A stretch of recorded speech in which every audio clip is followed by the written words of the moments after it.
Tell us about how you started in this world. So I went out on my own and I wanted to create digital courses. That's what I had been learning at Robbins. It worked really well in his world. And I thought, I love teaching and I'd love to teach to the masses, but I didn't know how to create a digital course on my own. So instead, I took clients and did social media for small businesses. So I freelanced for a good 2 years. Instead of having one big boss, I had like 8 to 10 mini bosses bossing me around, telling me what to do. Yes. I had no idea how to set boundaries. I said yes to everything.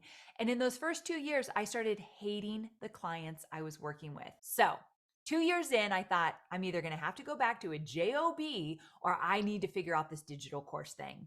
And that's when I got really serious about I'm going to create a digital course. I'm going to let go of these clients that I have, and I want to work one to many. 13 years later, I am known for teaching people how to take their expertise and their know-how and turn that into a digital course to leave behind the glass ceilings, leave behind the trading time for dollars, and create an extra stream of revenue, whether it's a side gig or a full-time thing. I think the biggest struggle for freelancers is how do we know if we're ready for that, making that course? How do you know you're ready to create a digital course? Well, the first thing is remember that a digital course doesn't have to be your whole business. It could absolutely be, but it doesn't have to be. The thing you're going to think about first is, okay, what could I create a course on?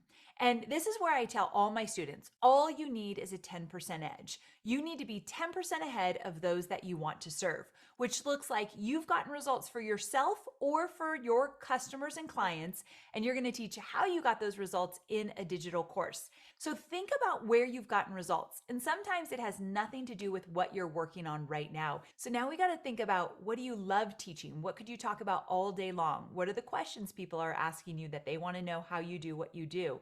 And never take for granted that your expertise is known by all. So everyone listening, you already have a digital course in you. I have no doubt about it. So, how should someone get it out of them? What should I start doing to prepare myself? Okay, so you want to ask yourself 4 questions because you want to come up with your topic. Once you have your course topic, you are off to the races and you can start thinking about all the other things you want to do to get that course created. So, number one, you're going to look at your area of expertise. What do you know? Where have you gotten results professionally and in your personal life? Number two, you want to think about those that you want to serve. Who might you want to help and add value to? Those are the first 2 quadrants. There's 4. So the third quadrant is, are people spending money and have an interest in this area already? The fourth and final quadrant is, what lights you up? We're not going to create a course on something that you don't love to teach, because if it's in a course, you're going to talk about it a lot. So, let's talk about this awkward position. And I'm dying to know how you handled it when you have your courses, you're still doing client work. How did you bridge that gap? Okay, so let's paint the scenario that you are a virtual assistant and you are busy, busy, busy. So that means you are showing up for somebody else and on their time a lot of the time. So you don't have a lot of free time. So the first thing is, to get the course up and running, you're going to have to put some time in your calendar to allow yourself to actually work on this. We call it tiger time, where you put the time on your calendar, 2 to 3 hours a week, maybe if a little more if you've got it. Nobody can penetrate that time except you. It's yours. And you're going to work on your course and you're going to get it done. Now, from there, let's say you create this digital course. Well, there's a few ways to look at it. One, you might want to let go of a few of your clients. If you have multiple clients as a freelancer, one of the things you might need to do is free up some time in order to get this finished and launched out into the world, which means money might be tight for a little moment of time. So look at your finances. Ask yourself, how much do I absolutely need to make to pay the bills, put food on the table, all the essentials? Once you've got that number, you might want to look at letting go of a few clients to free up some space. But once you have your course ready to launch, one of the things that a lot of my students do, freelancers especially,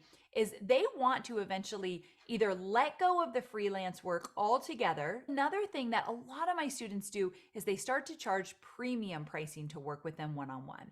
And this is what I love, because a lot of freelancers love the work they do. They're just looking to do it a little bit less with more clients they love to work with. And now they've got the option, premium pricing to work with you one-on-one. Now they have your course to go a different route. Offering these 2 different options is a beautiful way to have a business model that works. After working with Tony Robbins, like, did you have some of that head trash that like maybe you weren't like good enough to do this? I had every doubt that you could think of.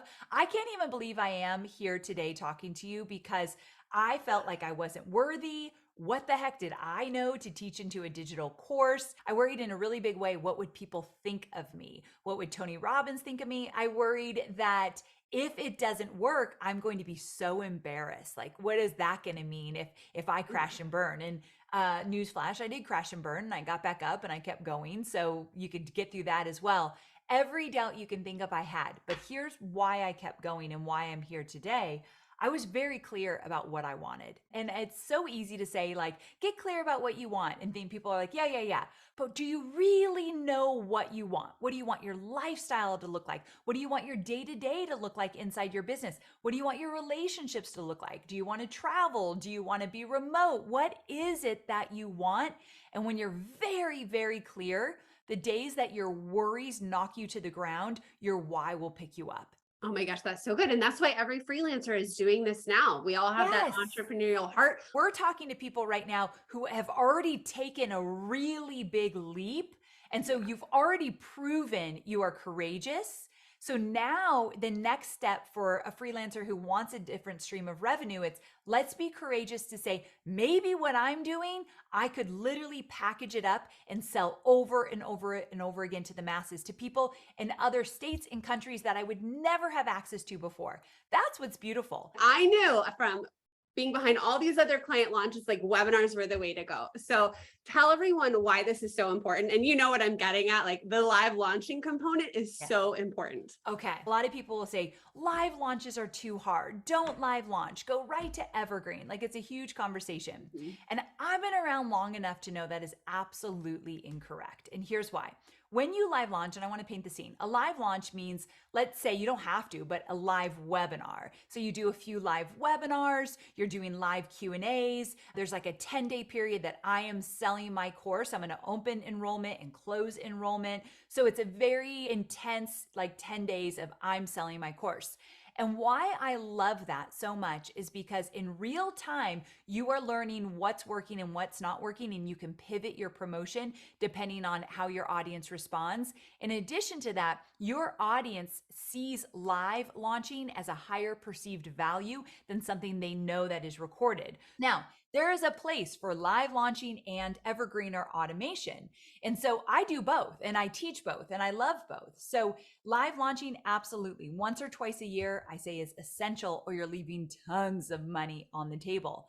But of course, you could also turn that program into an evergreen or automated digital course where it's running every single day and you can wake up in the morning and you have made money in the middle of the night. But why I love both is, let's say you do a live launch and just like you, let's say you make $75,000. Well, $75,000 coming into your business at one time, you can do more with that money. You can be more strategic. You can plan ahead. Then there's people, I see this all the time where they launch, but they don't really do anything. My students will come to me and they'll say, this didn't work. I took your course and I launched my course and I sold 3 and I feel like such a failure. And I'll say, okay, let's look at this. So how many webinars did you do? Oh, I didn't do a webinar. I didn't do a webinar because that's a little too much. I wasn't ready for that. And I said, okay, all right. So what does your email marketing campaign look like? Well, I sent out a few emails and I posted on social. Like, that is not a launch. And what that is it's plain small, which we don't judge that because it's fear. Fear is like, what if I put myself out there? What if it doesn't work? What if I can't figure it out? So they don't do the things that you need to do. You can't be mad at your results when you didn't put the work in it to get there. And it is work. You got to do this. But the beauty of a digital course is that you create it one time and you get to launch it over and over and over again. Now, the beauty of that is every time you launch, you're not reinventing the wheel. You're not starting over with emails you have to write or a webinar you have to create. It's already done. I'm like asking you to sell yourself, but why DCA? There's a lot of people who teach stuff that I teach. However, why I feel as though I'm unique is that my teaching style is very virtual handholding step by step. And I really pride myself on that because I don't think that I should assume that you know this stuff. We are not taught how to do a high converting webinar in school. We are not taught how to do email marketing or even specifically, when do I send out the emails and what do I say in my emails? Yes. That's the kind of specificity that I think is lacking in a lot of marketing type courses. So, what I like to do is virtually hold your hand through it step by step, no stone left unturned. I know a thing or two about what works and what doesn't, but I also deeply care that people get to the finish line and they get their Yeah. courses out into the world. So, I build in different nuances or techniques in my courses to help you keep moving forward.